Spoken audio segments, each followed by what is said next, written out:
大家好，我是懒妹儿。春天里怎么能不吃茼蒿呢？它又叫菊花菜，古代的时候更是宫廷佳肴，称之为皇帝菜。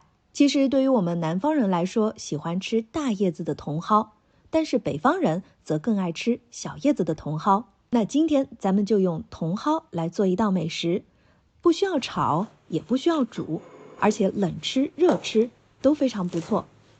把茼蒿清洗干净，切成小段，然后放入大碗中备用。把玉米粉和面粉按照3:1的比例搅拌均匀。随后呢，将这些拌好的粉倒入茼蒿的碗里面，抓拌均匀。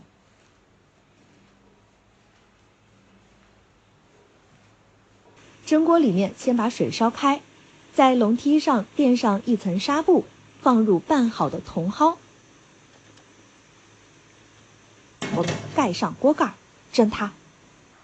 在蒸茼蒿的时候，我们要擦点蒜蓉，那吃这道菜一定要配上蒜蓉哦。茼蒿蒸上3到5分钟就可以出锅了。夹出茼蒿放入大碗中，倒入一点香油，加入一点蒜蓉，拌匀它，就可以装盘了。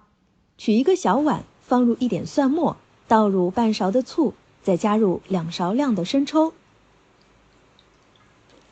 加一点点的香油，再加1小撮白糖，再来点辣椒油，搅拌均匀。关注懒人厨房，做菜不迷路哦。